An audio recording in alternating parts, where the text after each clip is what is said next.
Blessed day to us. I'm Jesse M. Agulto. I'm Ken Sanchez. And we are the Urban Chef. We will teach you how to cook a French omelette. You know, French omelette is made by white egg and using for breakfast. Now, we start. Friends, we start. Our ingredients: a teaspoon olive oil, egg white, 2 eggs, 1 tablespoon water, 1 teaspoon salt, 1/2 teaspoon black pepper, this is the black pepper, and cheese, and for garnish, parsley. Okay, we start. First, we will combine eggs, 2 eggs, yan.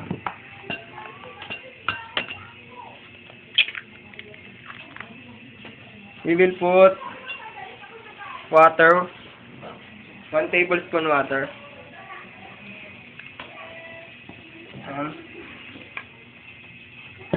and 1 teaspoon salt. Teaspoon lang.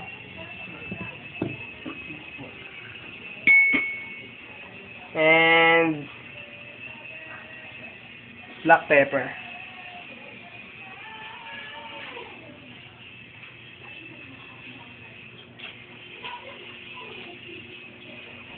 And we will whip it using a fork.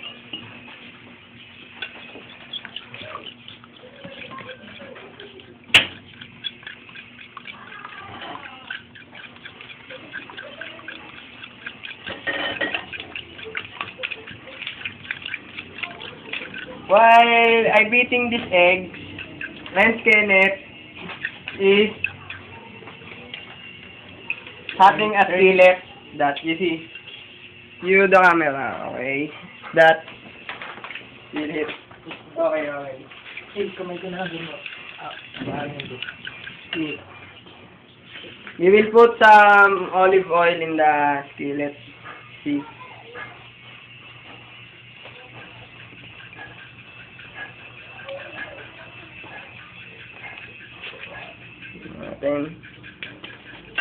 Okay. And start cooking. Okay, see.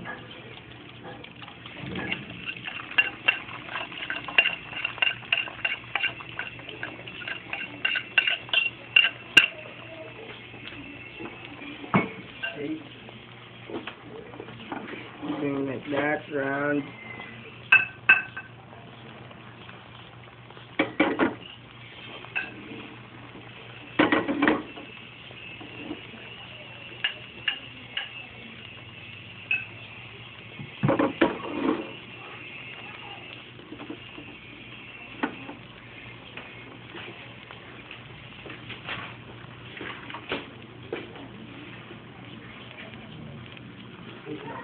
We will cook it in just a little minute.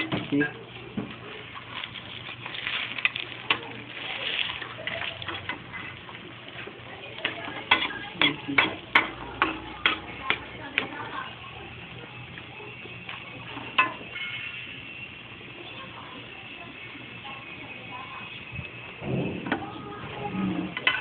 You have it. Bali in Tagalog, pabaliktar na natin.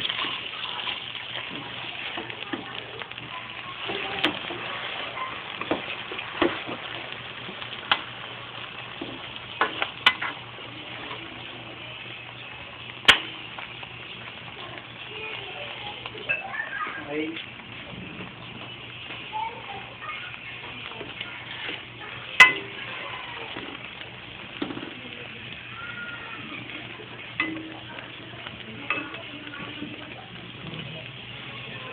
Okay, we'll put it in a plate, already cooked.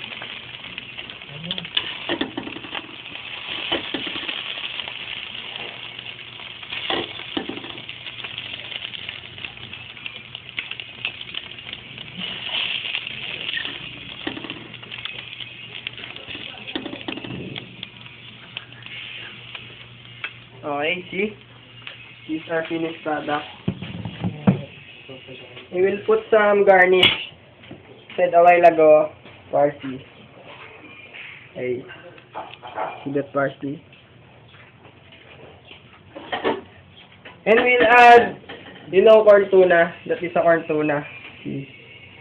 Yes.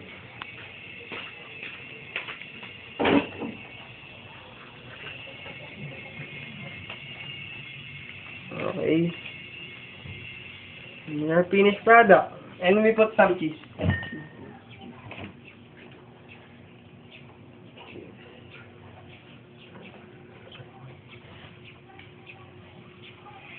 The cheese, wow, delicious.